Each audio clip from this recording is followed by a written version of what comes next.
As portas do inferno não vão prevalecer contra a igreja. Bom dia, graça e paz. A gente continua ainda o nosso tema. Lembrando, dia 17 e 18 de janeiro, Legado Cristão, faça a sua inscrição gratuitamente. legadocristão.com.br. Eu vou estar lá os 2 dias, hein? A gente vai poder conversar bastante lá. Vamos lá. Mateus 16, 18. E te digo que tu és Pedro, e sobre esta pedra edificarei minha igreja, e as portas do inferno não vão prevalecer contra ela. Eu expliquei um pouco ontem que, no afã de lutar contra a teologia da prosperidade, acertadamente, a teologia da prosperidade está errada, ela promove uma falsa fé. Muitos cristãos consertam essa falsa fé com fé nenhuma. E eu disse o seguinte, nós devemos ter uma perspectiva triunfante, sim, da nossa vida e da igreja. Essa é a perspectiva para o povo de Deus, de vitória. É essa a perspectiva. É sim essa a perspectiva. Aqui, por exemplo, olha, as portas do inferno não vão prevalecer contra a igreja. É a igreja que vai prevalecer sobre o inferno, sobre as coisas más, as obras do diabo. Pense, por exemplo, na profecia do Antigo Testamento sobre o filho de Davi, que iria se sentar no trono de Davi para reinar para sempre. E lembra que Jesus disse várias vezes, o meu reino está chegando? O meu reino está chegando, o meu reino está chegando, o reino está chegando, o reino...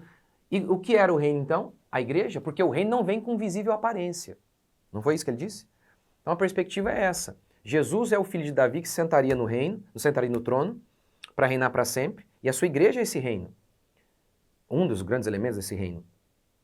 De modo que o reino não teria fim. Ninguém iria derrotar esse reino.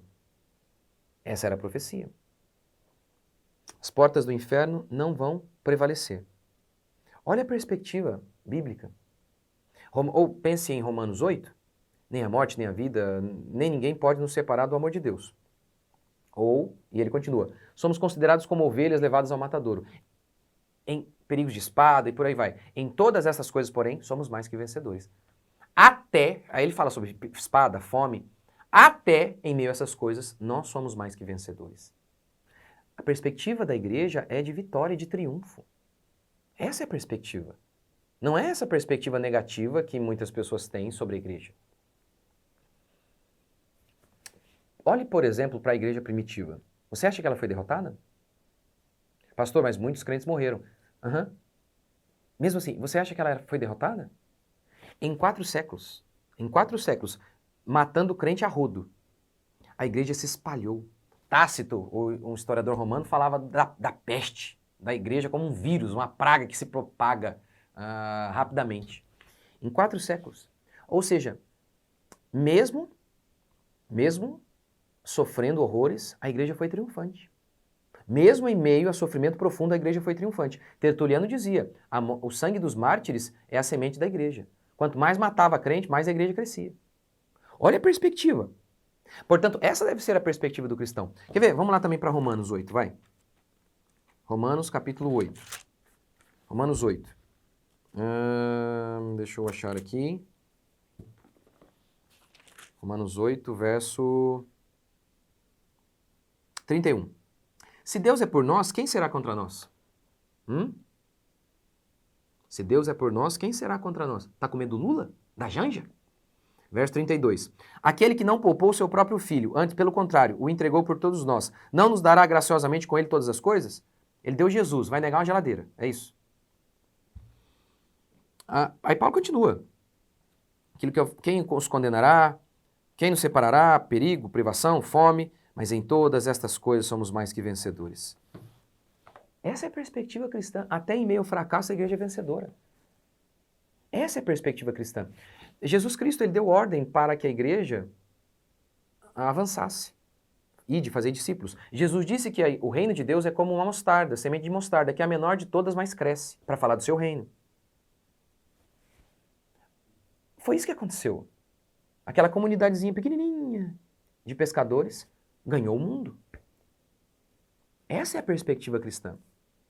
De triunfo, de vitória. Olha, porque eu fui eu acho que, sei lá, pastores um pouquinho mais conhecidinhos, vou usar essa expressão, vai.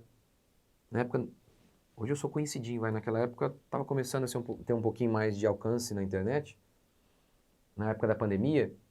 Por que eu não fechei a minha igreja? Enquanto todos os outros pastores fecharam. Porque eu tenho uma perspectiva vitoriosa da igreja. Eu não vejo a igreja como fraca e derrotada, como muitos pastores veem. Eu não vejo. Eu vejo a igreja como triunfante sempre.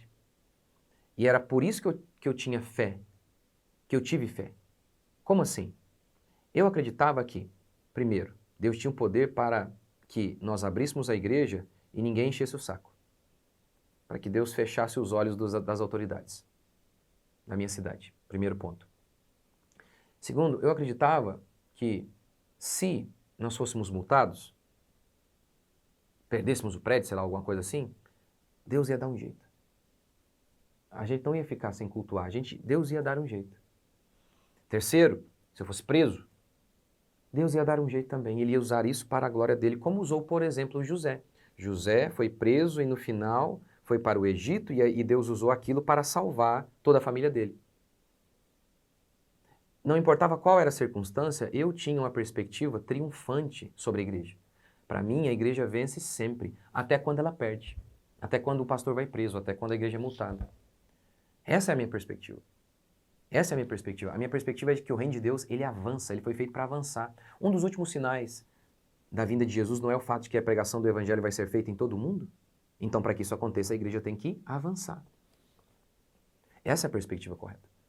Então, essa é a perspectiva que nós devemos ter sobre o povo de Deus. Então, tem muitas igrejas mais tradicionais, que estão morrendo. Um dos motivos tem a ver com essa perspectiva derrotista em relação à igreja. As portas do inferno não vão prevalecer contra a igreja. A igreja é a luz do mundo. A igreja é o sal da terra. Essa é a perspectiva. E essa é a perspectiva que nós devemos ter.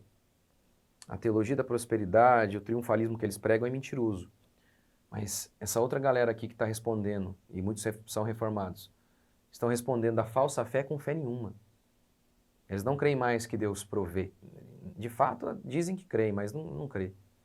Não creem que Deus possa prover, que Deus possa libertar, que Deus possa curar, que Deus pode prover para que possamos expandir o reino.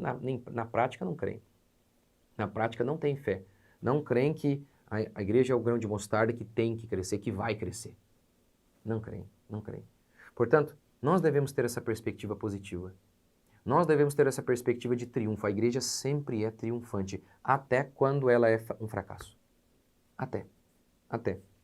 Portanto, as portas do inferno não vão prevalecer contra a igreja. Tenha uma perspectiva positiva sobre a igreja, sobre o cristão. O cristão foi chamado para ser luz. Ele, como diz o Salmo 1, que eu citei para vocês ontem, o cristão que de fato não ouve o conselho dos ímpios é como árvore plantada junto à corrente de águas, no devido tempo dá o seu fruto. Olha que perspectiva. E essa deve ser a nossa perspectiva também. Positiva, de triunfo, que o cristão é vencedor sempre. Até quando sofre pela espada, pela fome ou da miséria. Até. Mas não importa. A perspectiva é sempre positiva, é sempre de triunfo. Nós somos mais que vencedores sempre. Sempre somos mais que vencedores. Se você não crê nisso, você não tem ânimo para trabalhar na igreja, para desejar que a igreja cresça e trabalhar para isso e orar para isso. Na sua vida individual também. Então, sim, podemos passar perrengues como Paulo passou, preso. Podemos, isso pode acontecer com o cristão. Mas até ali seremos vencedores, porque tudo coopera para o bem daqueles que amam a Deus. Mas a perspectiva correta é essa. É de vitória. Mesmo em meio ao aparente fracasso.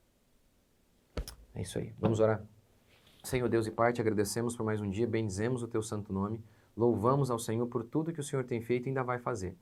Que a graça do Senhor esteja conosco, que a mão poderosa do Senhor esteja sobre nós, nos livrando de todo mal, nos dando graça, nos capacitando a cada dia. Te bendizemos, pedimos que a tua bênção esteja sobre nós em casa, no trabalho, onde quer que estejamos, para a honra e glória do Senhor. Amém. Amém, gente? Então, live dia 10 sobre educação cristã. O que é educação cristã? Porque todo mundo eu vou mostrar na Bíblia. Tem uma ordem bíblica para você. Você tem que dar uma educação cristã para o seu filho. Eu vou mostrar. Então, dia 10 de janeiro, 20 horas, live, aqui, no meu canal no YouTube. Dia 17 e 18 de janeiro, Legado Cristão. E lá vou lançar o meu curso. Se você não puder estar lá, envie uma mensagem para a minha equipe, para garantir a sua vaga, para poder fazer o curso Mente Cristã, porque vou lançar lá Mas para aquele que deixar o nome no Zap, esse vai ter a vaga garantida, tá bom? É isso aí, gente. Valeu, até a próxima.